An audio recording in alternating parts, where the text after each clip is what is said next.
여러분 안녕히 주무셨습니까? 참 좋은 아침입니다. 오늘 3월 5일 화요일 말씀으로 드린 오늘의 번제 에스겔서 10장 말씀으로 같이 합니다. 22절까지 있습니다.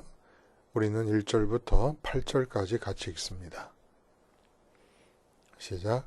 이에 내가 보니 그룹들 머리 위 궁창에 남보석 같은 것이 나타나는데 그들 위에 보좌의 형상이 있는 것 같더라.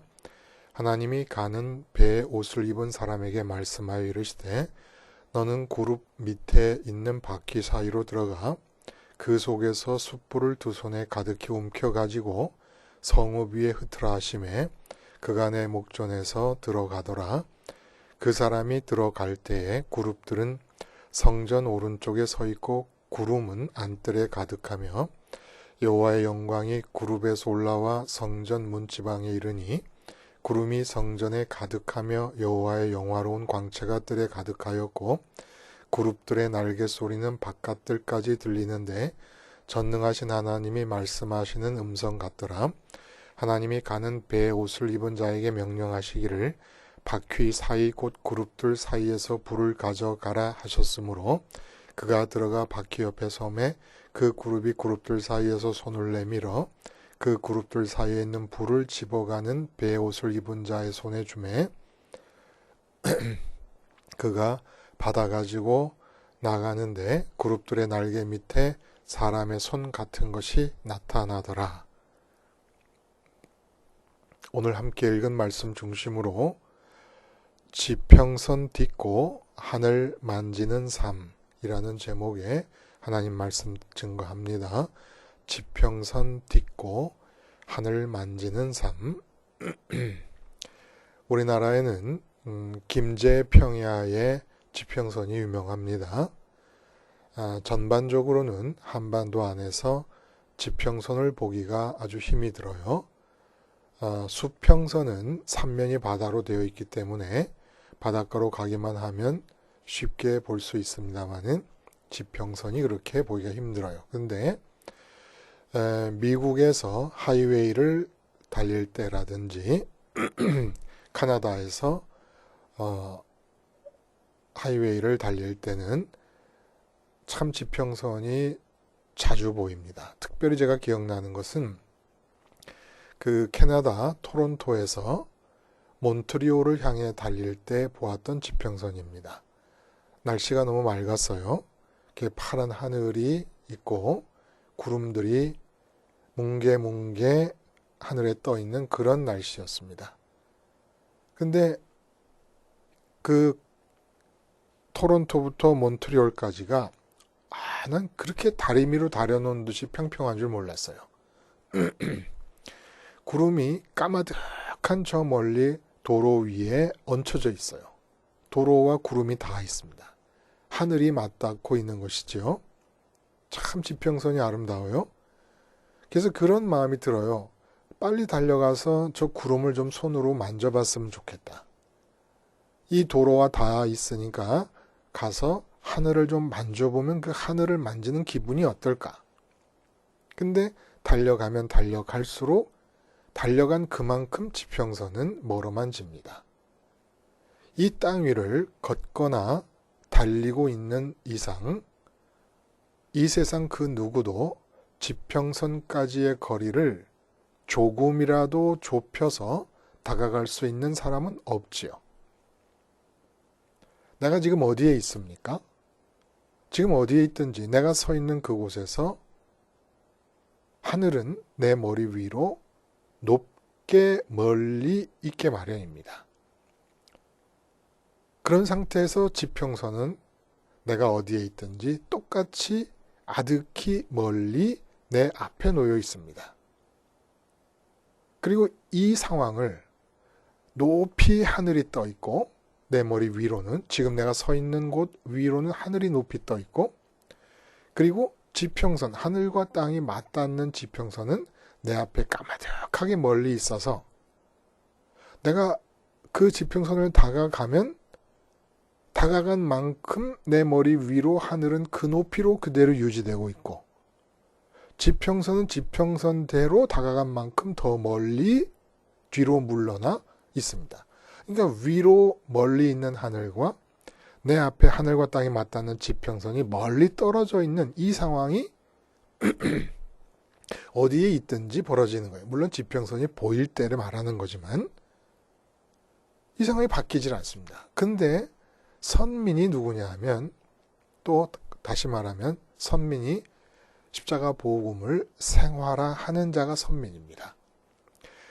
예수님의 이름을 부르면서, 하나님의 이름을 부르면서 끝까지 십자가를 생활화하지 않고 죽었다면 그거는 단언코 믿음의 사람이 아니라고 볼 수 있습니다. 종교의 사람이었고 복음의 사람이 아니었습니다. 자, 그러면 십자가 복음을 생활화하는 사람은 도대체 어떤 사람이냐? 날마다 하루하루의 삶을 시작할 때 지평선에서 출발하는 자입니다. 지평선을 발로 밟고 삶을 출발하고 하늘과 땅이 맞닿은 그 지평선이 이어져 가고 있는 상황에서 삶이 진행되어지고, 그래서 그 삶은 언제나 구름을 손으로 만지고 하늘을 손으로 만지면서 사는 삶입니다. 하늘을 만지면 어떨까요, 여러분? 손이, 느낌이 그렇게 한번 만져보고 싶지 않습니까?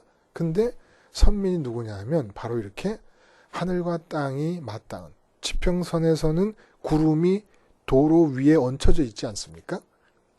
근데 그 지평선이 내 발밑에 있는 거예요. 내가 지금 그 지평선에 놓여져 있는 거예요.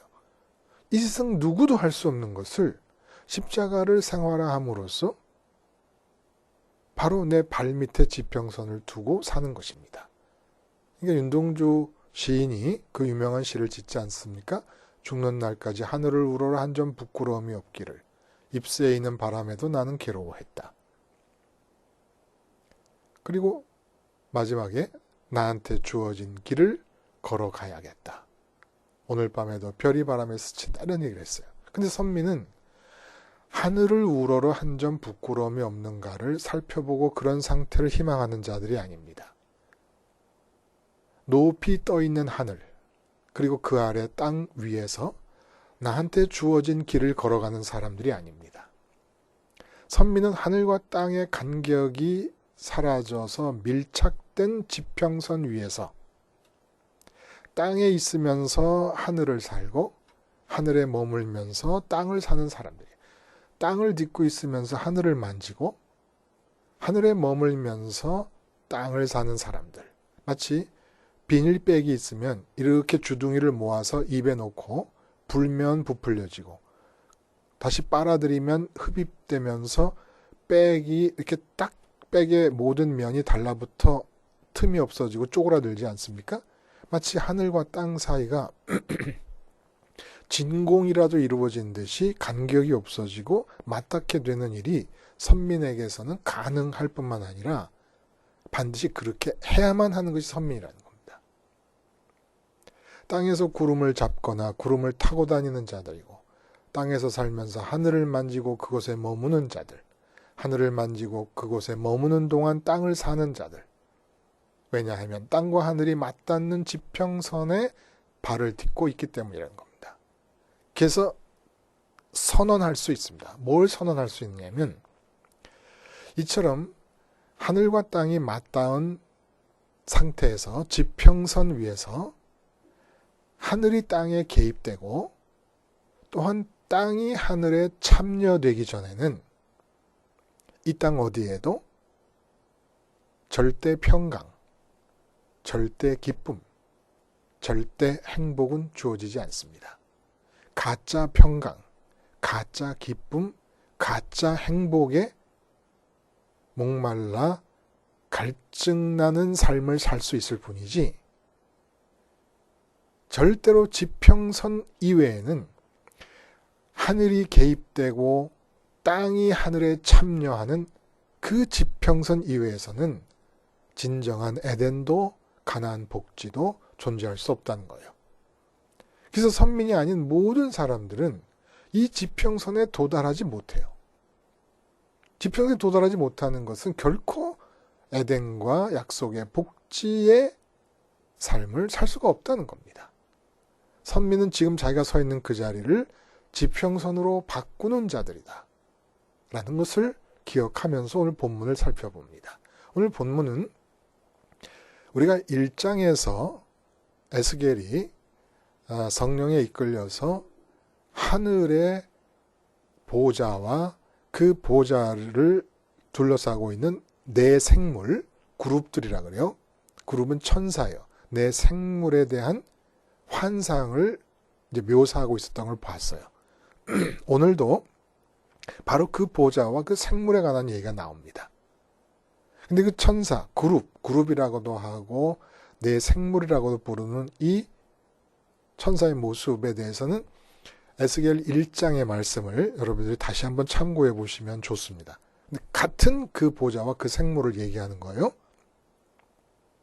근데 이 10장에서는 1장에서와 다른 점이 있어요. 뭐가 다르냐 하면 구름이라는 말이 포함됩니다. 지금 10장은 예루살렘 성전을 중심으로 환상이 펼쳐지고 있는 거예요. 근데 1장에서는 하늘로 올라가서 보았던 그 보좌와 네 생물, 보좌 주변의 네 생물이, 네 천사가 지금 10장의 환상에서는 땅에 있는 예루살렘 성전으로 내려와 버렸습니다.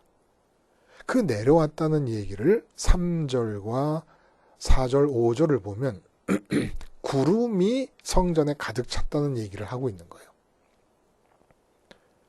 구름은 상징적인 의미가 있어요. 하늘과 땅의 경계를 상징합니다. 구름 위에 하늘과 구름 아래 땅이 있어요. 그래서 하나님이 계신 천국을 구름 위로 상징하는 것입니다. 실제로 물리학적인 차원에서 구름 위는 그냥 스카이, 물리적인 하늘이죠. 이게 상징이라는 거예요. 그래서 하나님은 구름 위에 계시는 분이십니다. 천국을 구름 위로 생각하니 인간 세상을 구름 아래로 보는 거예요. 근데 이 구름이 성전에 가득하다는 것은 영이신 하나님과 그 영이신 하나님이 앉아 계시는 보좌가 있는 영적 세계가 바로 사람들이 살고 있는 이 땅에 내려왔음을 형상화한 것이에요. 구름이 가득 찼다는 거예요. 그러므로 성전에 구름이 가득하다는 것은 눈에 보이고 귀에 들리지 않는 영이신 하나님과 그 하나님이 앉아 계신 보좌의 하늘이 지금 내가 살고 있는 이 땅으로 내려와서 지평선이 이루어지고 있음을 말하는 겁니다. 하늘과 땅이 맞닿은 지평선이 이루어지고 있음을. 자, 성전은 하나님의 이름을 두시기 위해서 택하신 장소예요. 그러면 그 하나님의 이름, 지성소 안에 있는 말씀의 돌판이 하나님의 이름과 같은 의미를 지니는 것은 인격체로서 하나님이 살아계신다는 걸 알려주는 겁니다. 그러면 그 여호와 하나님의 이름을 우리가 붙잡았으면 그 이름이 가리키는 하나님은 하늘에 계시지 않습니까? 하나님의 이름을 붙잡고 있는 나는 땅에 있고 내가 붙잡고 있는 그 이름이 가리키는 실제 하나님은 하늘에 계신데 그럼 이제부터 선민이 하는 것은 무엇입니까? 성전을 통해서 바로 하나님의 이름을 붙잡고 땅에 있는 내가 하나님의 이름을 붙잡고 있는 땅과 실제 하나님이 계시는 하늘과의 간격을 성전을 통해 없애버리는 겁니다. 이게 선민의 일일 거예요. 간격을 없애버리는 거예요. 우리는 하늘과 땅이 맞닿는 지평선을 향하여 앞으로 가는 자들이 아닙니다. 지금 현재 내 머리 위로 높이 멀리 있는 그 하늘과 땅의 간격을 없애버림으로써 바로 내가 서 있는 그 자리를 지평선으로 바꾸는 사람들이에요. 그러니까 이 세상 그 누구도 할 수 없는 것을 할 수 있도록 지평선에 도달할 수가 없지 않습니까? 근데 앞으로 나갈 필요도 없이 내가 서 있는 이곳에서 높이 있는 그 하늘과 지금 내가 서 있는 땅과의 간격을 완전히 없애버려요. 그러려면 먼저 하나님의 이름을 마음으로 붙잡아야 됩니다. 하나님의 이름을 붙잡을 때 그 이름이 가리키는 실제 하나님과 내가 이름 붙잡고 서 있는 간격이 설정이 되는 것이니까 하나님의 이름을 붙잡지 않으면 이 간격 자체가 성립이 안 돼요. 간격이라는 것은 두 점 사이를 잇는 것 아닙니까? 점이 두 개가 있어야 간격과 거리가 성립하는데 내가 하나님의 이름을 붙잡고 있어야 그 이름이 가리키는 실제 하나님이 계신 하늘과 땅 간의 거리가 설정이 되는 거예요. 그리고 예루살렘 성전의 기능은 특히 상번제, 말할 것도 없어요. 상번제가 어떤 역할을 하냐면 이 간격을 없애버리는 겁니다. 이게 바로 십자가의 생활화의 의미고 구약에서 상번제 생활화의 의미라는 거예요. 그러니까 선민이 이 세상을 사는 동안에 하나님이 원하시는 것은 절대로 인간 세상을 떠나는 것을 원하시는 게 아니죠. 당연한 얘기입니다. 수도원이나 기도원이나 수련원이나 심지어는 골방에 들어가 기도를 하는 것도 때때로 잠시 아니면 정규적이라도 하루 24시간 중에 1시간이고 2시간이고 정해진 시간을 골방에 들어가야지 아예 생활 현장을 떠나기를 하나님이 원하시는 게 아닙니다. 그러면 하나님이 원하시는 게 뭐예요? 내가 만약에 사업을 하는 사람이라 그러면 사업 현장을 떠나는 걸 원하시는 게 아니에요. 사업 현장에서 그 사업 현장을 지평선상의 사업 현장으로 바꾸라는 얘기입니다. 엄마가 있어요. 그러면 자녀를 떠나는 게 아니에요. 자녀와 함께 있어요. 함께 있는데 그 함께 있는 자리가 지평선이 되라는 겁니다. 그럼 어떻게 이게 가능해요? 부부가 있어도 마찬가지예요. 부부가 절대로 헤어지지 말아요. 함께 살아요. 근데 부부가 함께 하는 그 상황이 지평선상의 부부가 되게 하라는 거예요. 어떻게 이게 가능합니까? 빈 플라스틱 병에 공기를 강하게 빼버리면 쪼그라들고 붙어버립니다. 그런 것과 마찬가지로 하늘과 땅 이 거리는 내 마음 속에서 땅이 들어있는 상태를 제거해버리면 오늘 본문에 나오는 보좌에 계신 하나님이 내 마음 안으로 들어오시면서 하늘 전체가 땅과 맞닿게 된다는 겁니다.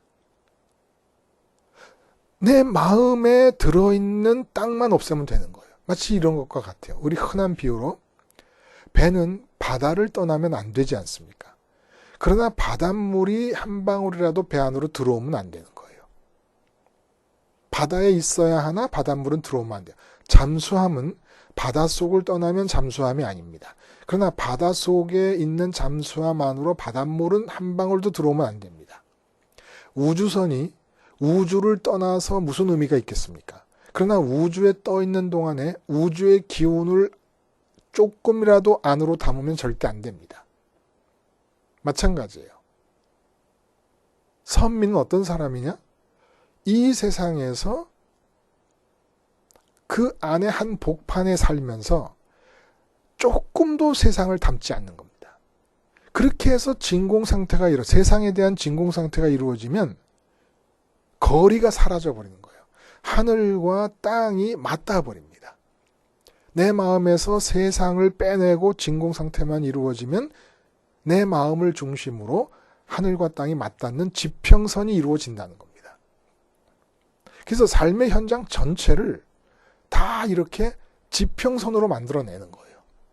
아무리 신통치 않은 직장이라도 내가 할 것은 다른 직장을 알아보려고 생각할 것이 아니라 직장 안에서 그 직장이 마음에 들어오지 않게 하는 겁니다. 엄마는 자녀를 떠나지 말고 자녀와 함께 있으면서 마음에 자녀를 담지 않는 겁니다. 그러면 그 직장을 마음에 담지 않으면 그 직장이 지평선이 되는 거예요.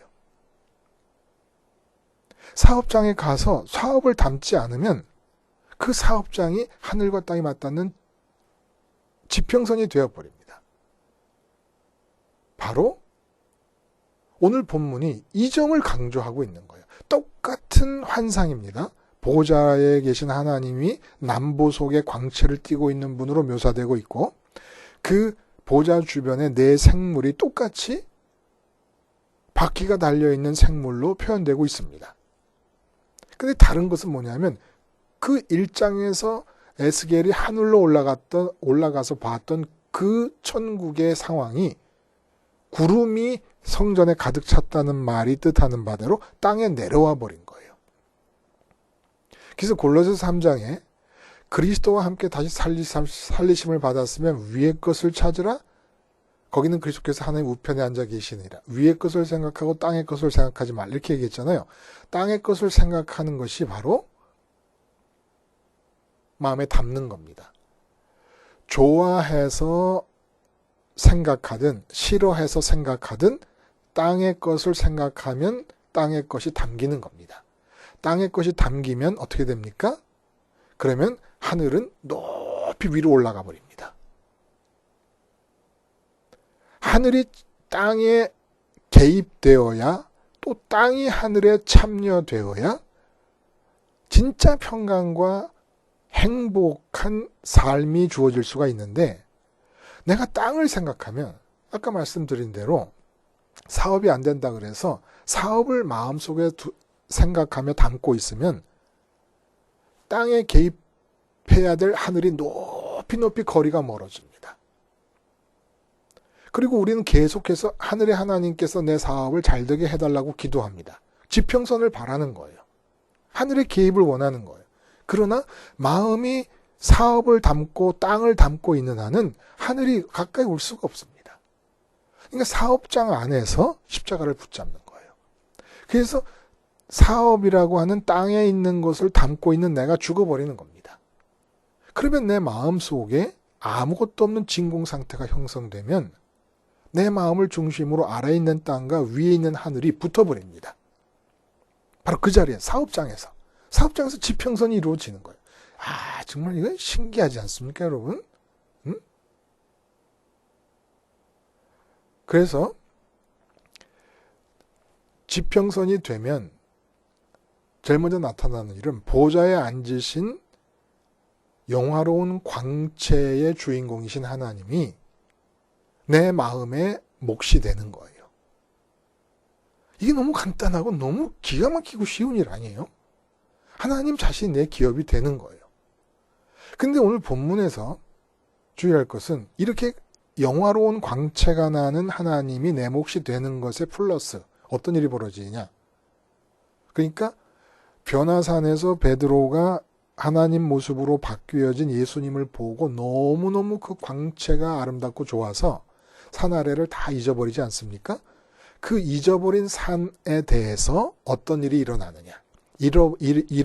망각해버린 산 아래에 대해서 어떤 일이 일어나는가를 오늘 에스겔이 바퀴라는 얘기로 해줍니다.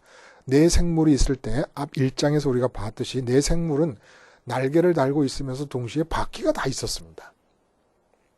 바퀴 안에 바퀴가 또 있었다고 바퀴에 눈이 가득히 있었다고 그랬어요. 이 바퀴를 우리가 거기서 뭐라고 얘기했습니까? 하나님의 뜻의 바퀴, 계획의 바퀴라고 그랬어요. 이게 돌아가는 것이니까. 그래서 선민은 누구냐 하면 내 발에 신을 신고 내 발로 걷고 뛰고 하면서 이력서에 기록할 내용들을 만들어가는 사람들이 아닙니다. 선민에게는 이력서가 없다 그랬어요. 이력서라는 건 신발 리자에 그리고 역사할 때 그 이력서가 되는 거 아닙니까?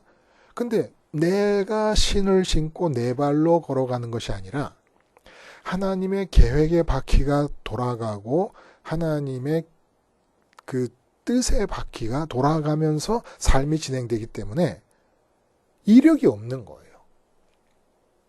하나님의 계획의 성취의 과정만 존재하지 하나님의 뜻의 과정만, 하나님의 뜻의 바퀴자국과 하나님의 계획의 바퀴자국이 남아있을 뿐이지 내 발로 걸어간 이력이 없는 겁니다. 자, 근데 이 바퀴라는 얘기가 나오는 거예요. 곧바로 보좌의 하나님과 바퀴가 곧바로 이어져서, 내 생물이 갖고 있는 바퀴가 곧바로 이어져서 나와요. 참 이게 신기하고 재밌어요, 성경이. 여러분, 저만 재밌는 것인지 모르겠습니다만은 도대체 이 바퀴 얘기가 나오면서 구름이 이 땅으로 가득히 내려왔다. 땅에 있는 성전에 가득 찼다. 하나님은 높은 하늘 보좌에 앉아 계신 채로 이 세상 땅 위에서 살고 있는 나의 삶을 향하여 당신이 계획하고 원하시는 바가 있으면 말씀만 하시면 됩니다.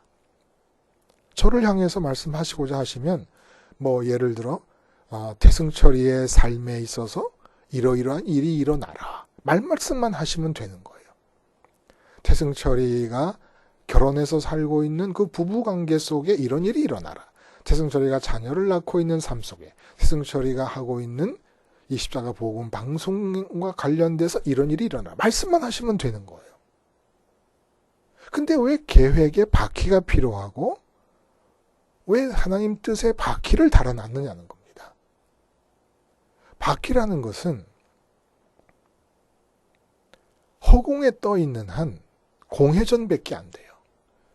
지금 자동차의 바퀴든지 옛날 그 옛날에 에스겔이 살던 시절, 지금으로부터 2500년 전에 마차 바퀴든지 허공에 떠 있으면 공회전밖에 안 되는 겁니다. 진전이 없어요. 바퀴가 아무리 굴러도. 근데 왜 하나님의 계획과 하나님의 뜻을 바퀴라고 했을까? 하나님의 계획과 뜻과 하나님이 원하시는 소원이 있으시면 말씀으로만 해도 다 이루어질 것인데, 바로 하나님의 계획과 뜻이 이 땅에 이루어지는 일을 위해 땅에 살고 있는 선민의 참여를 원하시는 겁니다. 그럼 선민이 해야 될 것은 무엇이냐? 이 하나님의 계획의 바퀴와 하나님의 뜻의 바퀴가 돌아갈 수 있게 하기 위해서는 하늘에 있는 그 바퀴들이 이 땅에 닿도록 해야 되는 것이에요. 닿도록. 선민이 그 역할을 하는 겁니다. 하나님이 직접 말씀으로만 해도 다 이루어질 것인데, 원하시는 것은 선민이 인격적으로 하늘과 땅이 닿게 만드는 역할을 하기를 원하신 것이에요. 그래서 저의 삶에서 많은 관계가 있지 않습니까? 많은 일들이 있고 삶의 영역들이 있어요. 내가 하는 일, 내 가족, 아니면 내 건강이라고 하는 영역 등등 여러 가지 영역이 있을 수 있어요. 그 모든 영역들에 대해서 하나님은 시편 139편에 말씀하신 대로 보배로운 생각을 갖고 계세요. 하나님이 내 삶에서 이루고자 하시는 계획과 뜻이 보배롭다고 노래하고 있습니다. 근데 그 보배로운 모든 생각들은 다 바퀴가 달려 있어요. 내가 뭘 해야 돼요? 뭘 해야 되냐? 지평선을 만들어내야 됩니다.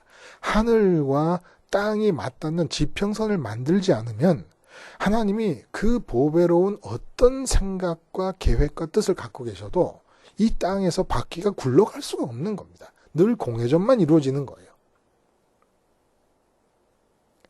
자, 말씀드린 대로 내가 사업을 생각합니다. 그러면 내 마음에 땅의 것인 사업이 담겨 있어요. 또 목회하시는 목사님들은 내가 이 땅에서 벌어지는 목회를 마음에 담고 생각합니다. 그러면 어떻게 돼요? 하늘은 내 머리 위로 높이 물러가 버립니다.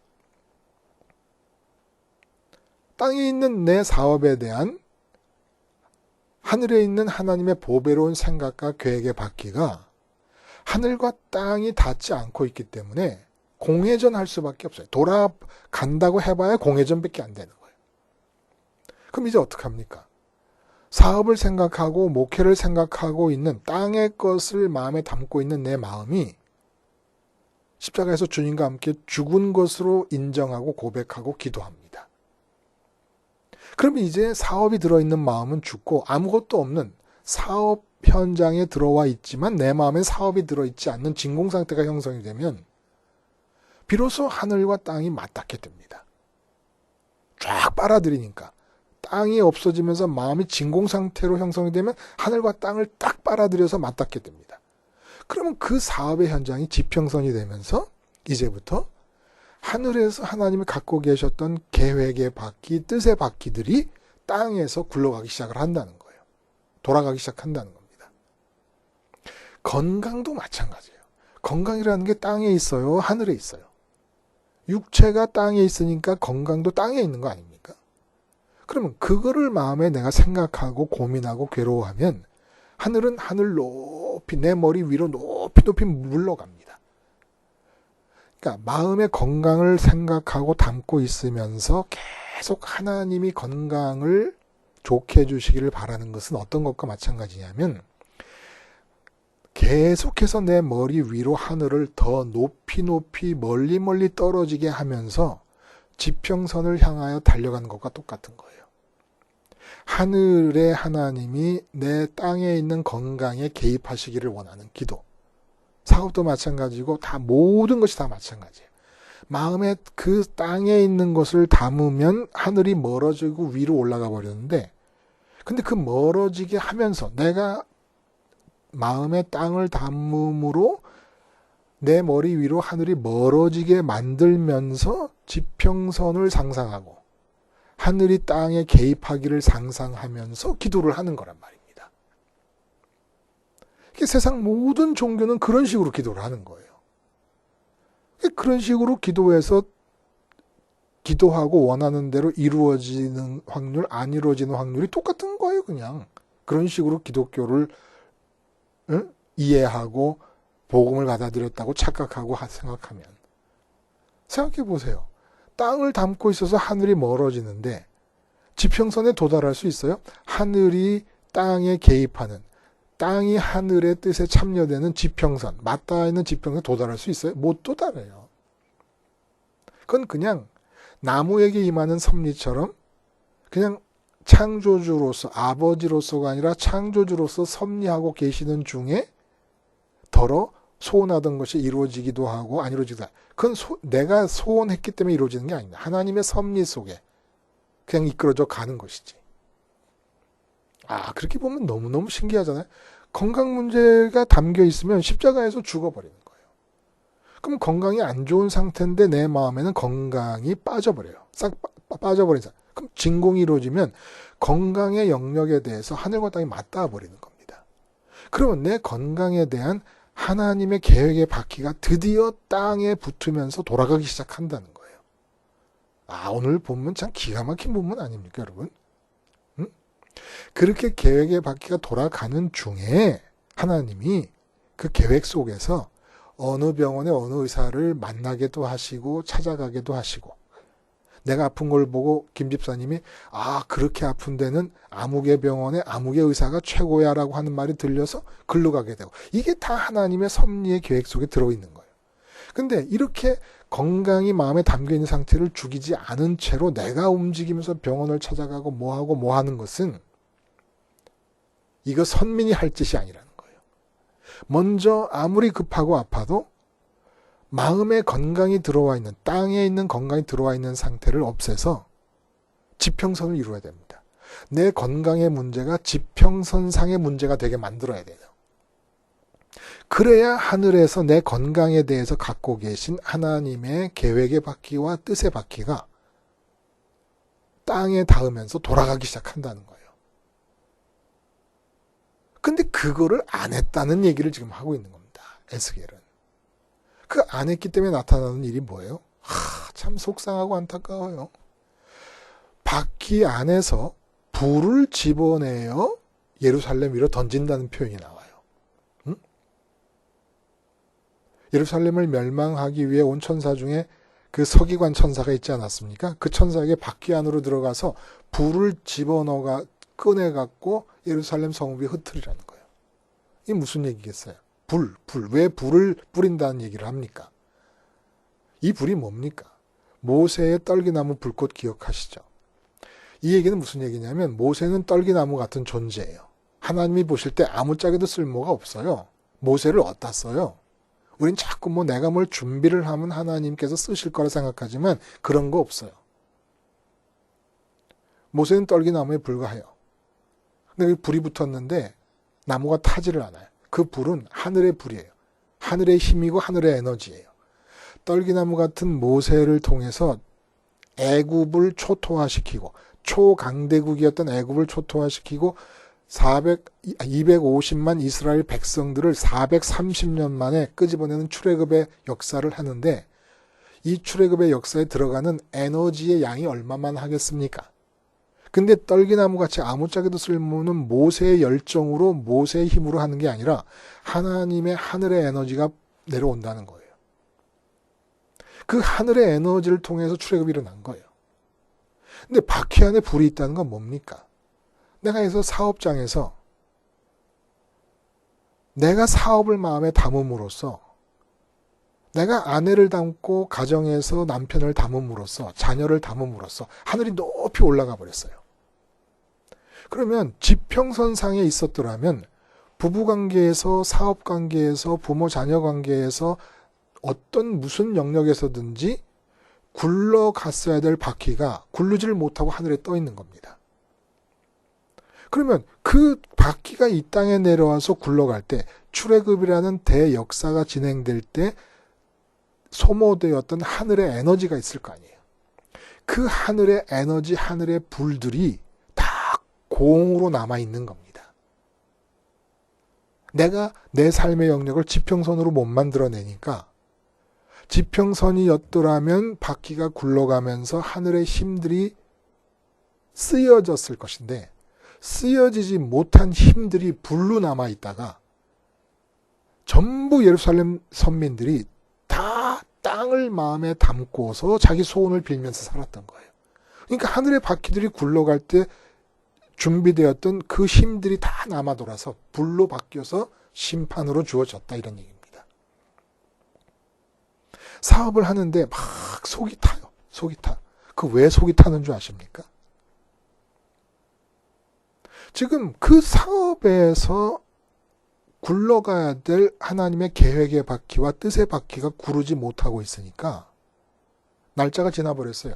오늘분의 바퀴가 돌아가지 못했고 어제분의 바퀴가 돌아가지 못했어요. 그 바퀴가 돌아갈 때 들어갔어야 될 힘들이 불로 변해서 다 내게로 임하니까 사업 때문에 속이 타는 거예요. 내 속이 타. 그 예루살렘 성읍에 불을 뿌린다는 게 그 얘기라는 겁니다. 자녀와의 관계에서 부모와의 관계에서 그 지평선을 만들었어야 돼요. 그런데 자녀를 담고 있고 배우자를 담고 있고 가정의 이런저런 일들을 마음에 담고 있으면서 하늘은 멀리 보내놓고 그러니까 그것들이 지평선이 되었을 때 굴러가야 될 바퀴에 소모돼야 될 에너지들이 다 불로 남아있다가 이 땅으로 내려오니까 내 속이 타는 거예요. 아내 때문에 속이 타고 남편 때문에 속이 타고 자식 때문에 속이 타고 부모 때문에 속이 타고 일이 안 돼서 속이 타고 속 타는 일 그리고 갈증이 왜 생겨요? 갈증이 사막에서 뜨거운 태양을 받으면 갈증이 생기지 않습니까? 내 삶이 사막이 되어버리는 거예요. 계속 뜨거운 불이 내려오니까 바퀴가 굴러가면서 소모됐어야 될 에너지가 소모되지 못한 채로 불로 바뀌어서 계속 내려오니까 오늘 이 에스겔서 보면 정말 예술 아닙니까? 응? 이런 책을 주셨어요. 우리에게 이런 책을. 그 하나님의 사랑이 느껴지십니까, 여러분? 그냥 고구정령이 어떻게든지 행복하게 살아보게 하시려고 어떻게든지 기쁨과 만족 속에 살게 하시려고 그냥 페이지마다 넣어두신 이 보배로운 하나님의 뜻들을 한번 보세요. 여러분, 십자가 생활하러 오늘 어디를 가시든지 높이 계신 그 천국 하늘을 죽은 다음에 가겠다고 하는 이런 이상한 말만 하지 마시고